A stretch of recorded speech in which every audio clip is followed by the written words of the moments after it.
Almost everyone has an amusement park they went to as a kid. For some, it's a small park with one or two coasters and lots of flat rides. For others, it's parks like Cedar Point or Six Flags. These are the stories of those parks and the times we had there. These are the Theme Park Files.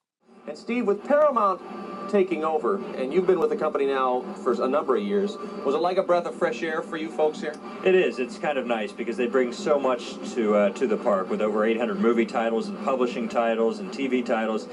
We can take that software and combine it with our attraction hardware, and it's the possibilities are endless. In 1992, Paramount Communications were looking for a way to promote their TV shows and movies.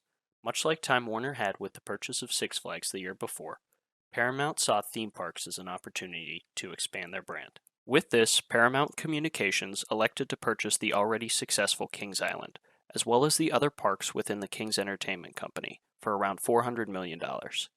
At the beginning of the 1993 season, Paramount began adding its name and properties to the parks. The first of these properties being Top Gun. The coaster was planned before Paramount bought Kings Island, and with the theming of the cars and the station, it became the first attraction to feature Paramount property at the park. The ride's queue also featured theming, taking guests through a control tower, as well as featuring music from the movie's soundtrack. The aero-suspended coaster design allowed the cars to swing back and forth, simulating flight. In July of 1995, Paramount began teasing Outer Limits Flight of Fear with a crop circle outside of Kings Island's sister park, Kings Dominion, in Virginia.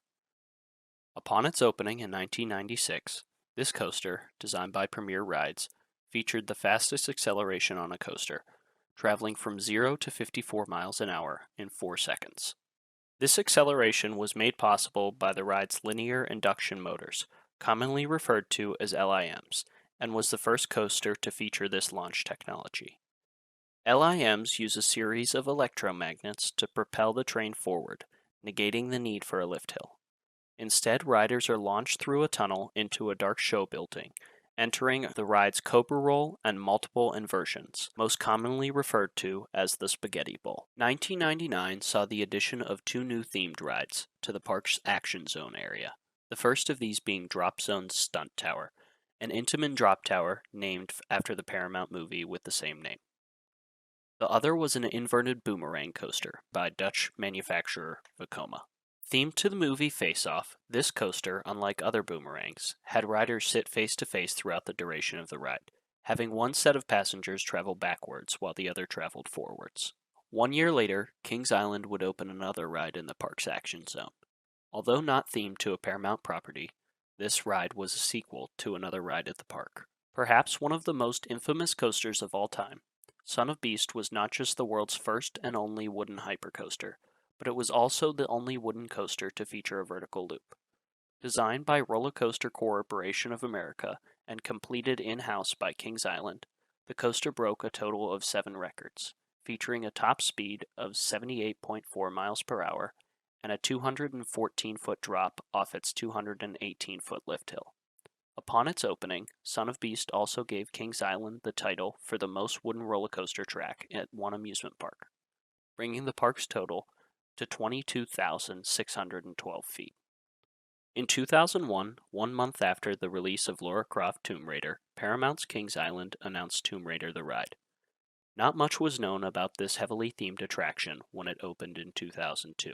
When asked about the ride, Tim Fisher, Kings Island's VP and General Manager, stated, "Part of the thrill of the Tomb Raider property is the mystery and intrigue that surrounds each adventure. We want to preserve this mystery with the Tomb Raider ride until the first group of adventurers braves it in 2002. So we're not going to disclose any of the surprises in store for riders." Even riders in the queue did not know what the ride was, as the ride's show building was separated by a large sliding door.